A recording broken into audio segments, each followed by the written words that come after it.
Well, hey guys, Papa here.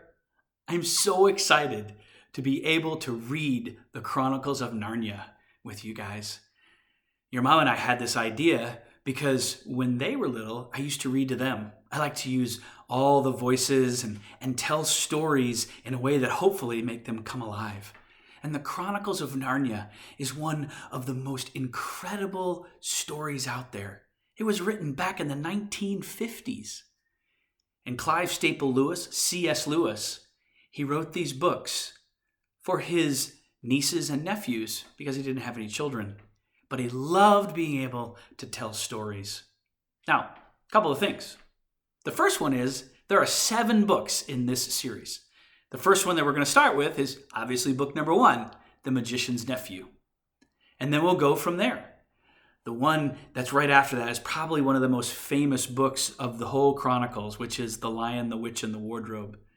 In fact, your mom told me that you guys have actually seen the movie. Well, this book is even better.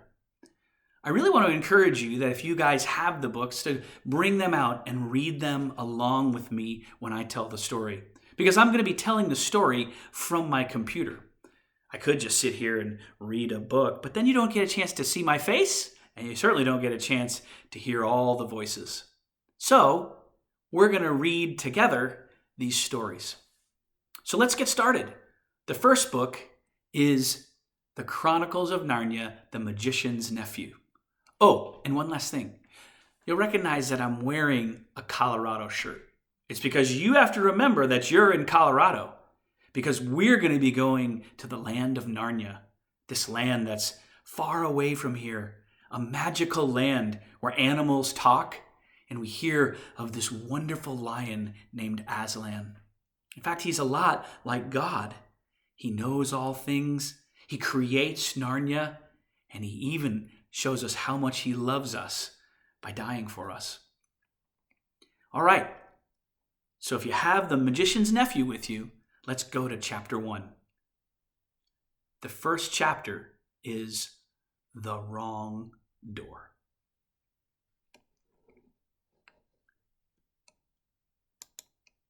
This is the story about something that happened long ago when your grandfather was a child.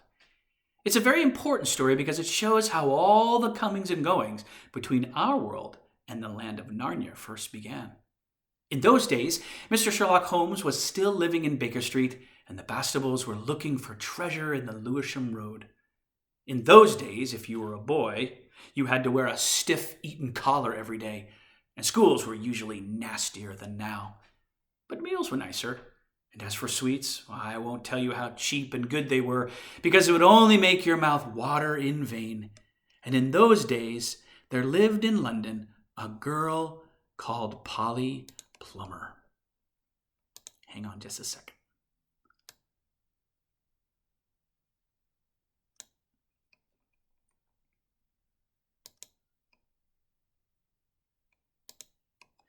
She lived in one of a long row houses which were all joined together.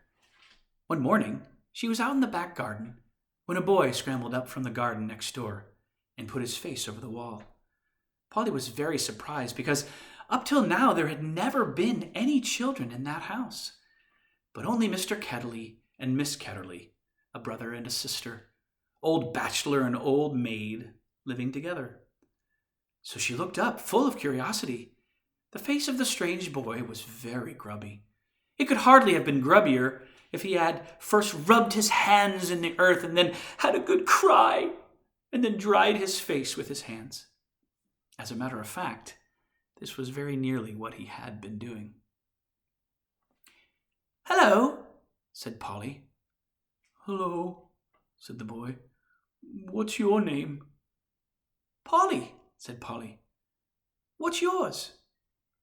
"Diggory," said the boy. "I say, what a funny name," said Polly. "It isn't half so funny as Polly," said Diggory.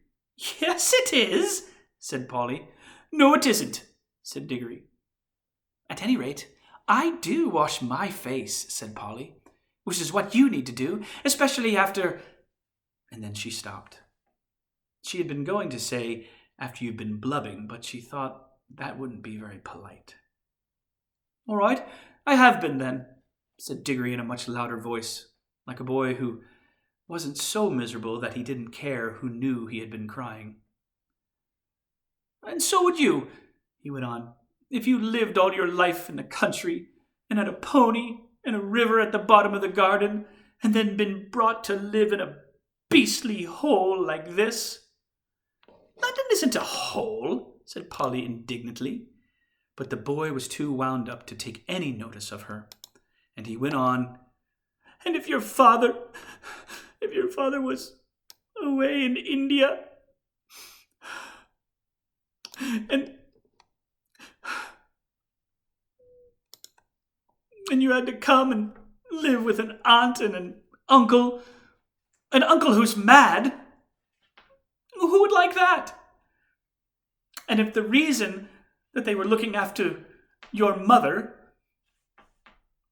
and if your mother was ill and was going to die. And then his face went the wrong sort of shape, as it does if you're trying to keep back your tears. I didn't know. I'm sorry, said Polly humbly. And then, because she hardly knew what to say, and also to turn Diggory's mind to cheerful subjects, she asked, Is Mr. Kettley really mad? Well, either he's mad, said Diggory, or there's some other mystery. He has a study on the top floor, and Aunt Letty says I must never go up there. Well, that looks fishy to begin with. And then there's another thing. Whenever he tries to say anything to me at mealtimes, he never even tries to talk to her. She says, Don't worry the boy, Andrew. Or, I'm sure Diggory doesn't want to hear about that. Or else, Now, Diggory, wouldn't you like to go out and play in the garden? Well, what sort of things does he try to say? I don't know. He never gets far enough. But there's more than that. One night, it was last night, in fact, as I was going past the foot of the attic stairs on my way to bed, and I don't got much care for going past them either, I'm sure I heard a yell. Perhaps he keeps a mad wife up there.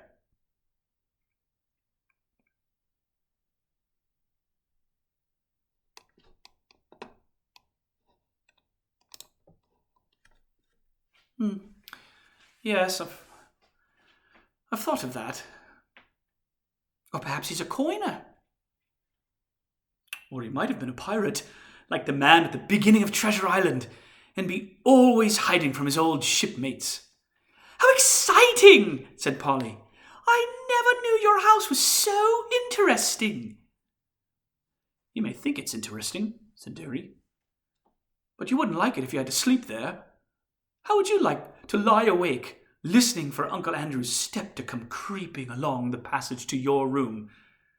And he has such awful eyes. That was how Polly and Diggory got to know one another. And as it was just the beginning of the summer holidays, and neither of them was going to the sea that year, they met nearly every day. Their adventures began chiefly because it was one of the wettest and coldest summers there had been for years. That drove them to do indoor things. You might say indoor exploration. It is wonderful how much exploring you can do with a stump of candle in a big house or in a row of houses.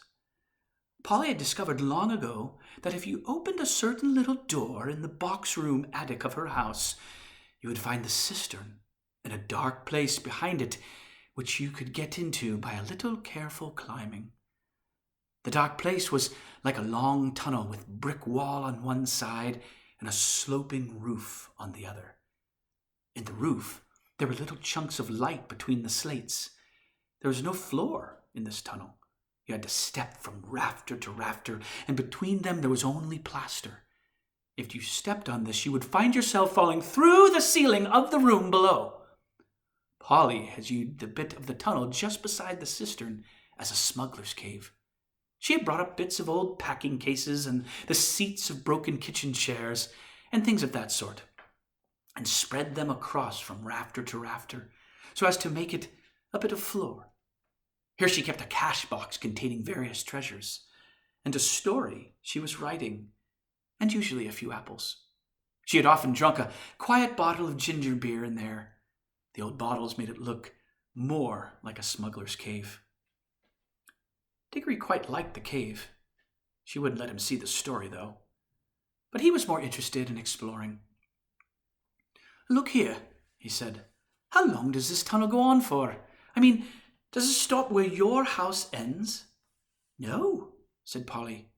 "The walls go out to the roof. It goes on. I don't know how far." "Then we could get the length of the whole row of houses." "So we could," said Polly. "And oh, I say!" "What?" "We could get into the other houses." "Yes, and get taken up for burglars. No thanks." "Don't be so jolly clever. I was thinking of the house beyond yours." "What about it?" "Why, it's the empty one. Daddy says it's always been empty since we came here." "I suppose we ought to have a look at it then," said Diggory. He was a good deal more excited than you'd have thought from the way he spoke. For of course he was thinking, just as you would have been, of all the reasons why the house might have been empty so long. So was Polly. Neither of them said the word haunted, and both felt that once the thing had been suggested, it would be feeble not to do it. "Shall we go and try it now?" said Diggory. "All right," said Polly. "Don't if you'd rather not," said Diggory. "I'm game if you are," she said. "How are we to know we're in the next house but one?" They decided they would have to go out into the box room and walk across it, taking steps as long as the steps from one rafter to the next. That would give them an idea of how many rafters went to a room. Then they would allow about 4 more for the passage between the 2 attics in Polly's house, and the same number for the maid's bedroom as for the box room. That would give them the length of the house. When they had done that distance twice, they would be at the end of Diggory's house. Any door they came to after that would let them into an attic of the empty house. "But I don't expect it's really empty at all," said Diggory. "What do you expect?" "I expect someone lives there in secret, only coming in and out at night, with a dark lantern. We should probably discover a gang of desperate criminals and get a reward. It's all rot to say a house would be empty all those years unless there was some mystery." "Daddy thought it must be the drains," said Polly. "Pooh! Grown-ups are always thinking of uninteresting explanations," said Diggory. Now that they were talking by daylight in the attic instead of by candlelight in the smuggler's cave, it seemed much less like that the empty house would be haunted. When they had measured the attic, they had to get a pencil and do a sum. They both got different answers to it first, and even when they agreed, I'm not sure they got it right. They were in a hurry to start on the exploration. "We mustn't make a sound," said Polly, as they climbed in again behind the cistern. Because it was such an important occasion, they had took a candle each. Polly had a good store of them in her cave. It was dark and dusty and drafty, and they stepped from rafter to rafter without a word, except when they whispered to one another, "We're opposite your attic now," or "This must be halfway through our house." And neither of them stumbled, and the candles didn't go out, and at last they came where they could see a little door in the brick wall on their right. There was no bolt or handle on this side of it, of course, for the door had been made for getting in, not for getting out. But there was a catch, and there often is on the inside of a cupboard door, which they felt sure they would be able to turn. "Shall I?" said Diggory. "I'm game if you are," said Polly, just as she had said before. Both felt that it was becoming very serious, but neither would draw back. Diggory pushed round the catch with some difficulty. The door swung open, and the sudden daylight made them blink. Then, with a great shock, they saw that they were looking not into a deserted attic, but into a furnished room. But it seemed empty enough. It was dead silent. Polly's curiosity got the better of her. She blew out her candle and stepped out into the strange room, making no more noise than a mouse. It was shaped, of course, like an attic, but furnished as a sitting room. Every bit of the walls was lined with shelves, and every bit of those shelves was full of books. A fire was burning in the grate. You remember that it was very cold, wet summer that year. And in front of the fireplace, with its back towards them, was a high-backed armchair. Between the chair and Polly, and filling most of the middle of the room, was a big table piled with all sorts of things. Printed books and books of the sort you write in, and ink bottles and pens and sealing wax and a microscope. But what she noticed first was a bright red wooden tray with a number of rings on it. They were in pairs, a yellow one and a green one together, then a little space, and then another yellow one and another green one. They were no bigger than ordinary rings, and no one could help noticing them because they were so bright. They were the most beautiful, shiny little things you can imagine. If Polly had been a very little younger, she would have wanted to put one in her mouth. The room was so quiet that you noticed the ticking of the clock at once. And yet, as she now found, it was not absolutely quiet either. There was a very, very faint humming sound. If Hoovers had been invented in those days, Polly would have thought it was the sound of a Hoover vacuum being worked a long way off, several rooms away and several floors below. But it was a nicer sound than that, a more musical tone, only so faint that you could hardly hear it. "It's all right. There's no one here," said Polly over her shoulder to Diggory. She was speaking above a whisper now, and Diggory came out blinking and looking extremely dirty, as indeed Polly was too. This is no good," he said. It's not an empty house at all. We better bunk before anyone comes." "What do you think those are?" said Polly, pointing at the colored rings.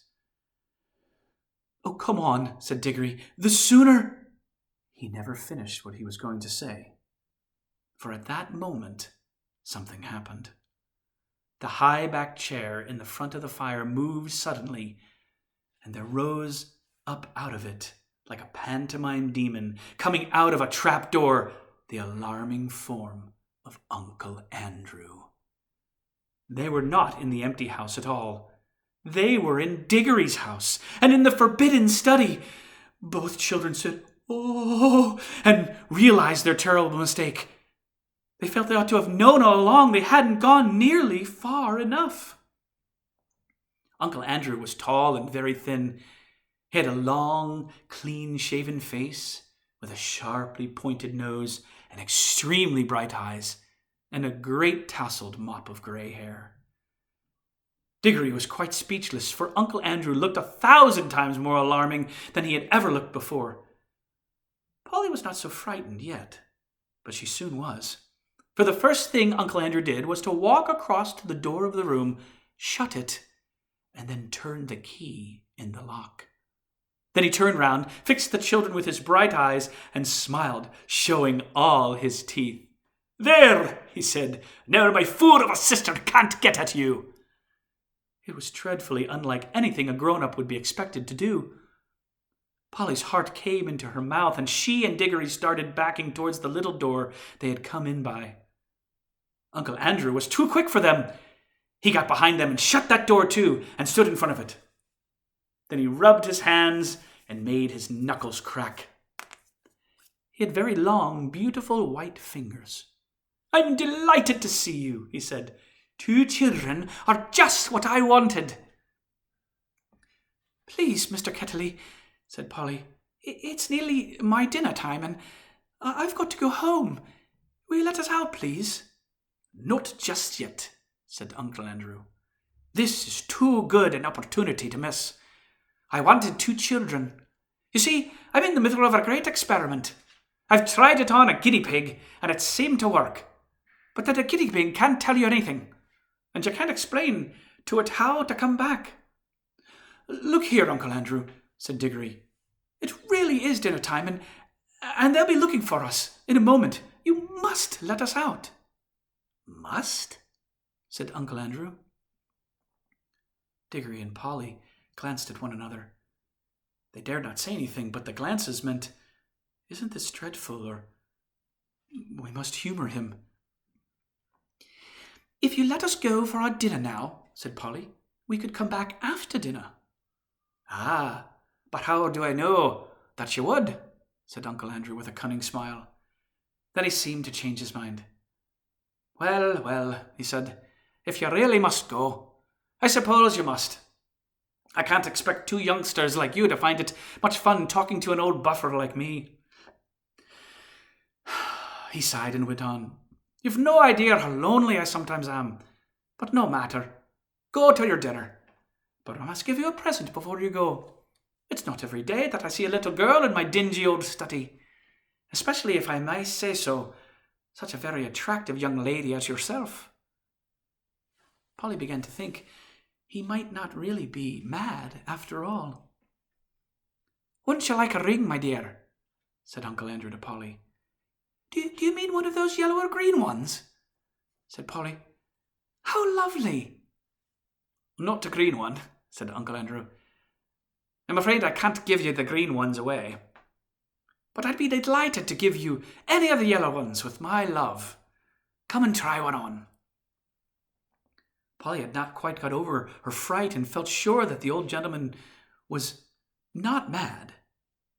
And there was certainly something strangely attractive about those bright rings. She moved over to the tray. "Why, I declare," she said, "that humming noise gets louder here. It's almost as if the rings were making it." "What a funny fancy, my dear," said Uncle Andrew with a laugh. It sounded a very natural laugh, but Diggory had seen an eager, almost a greedy look on his face.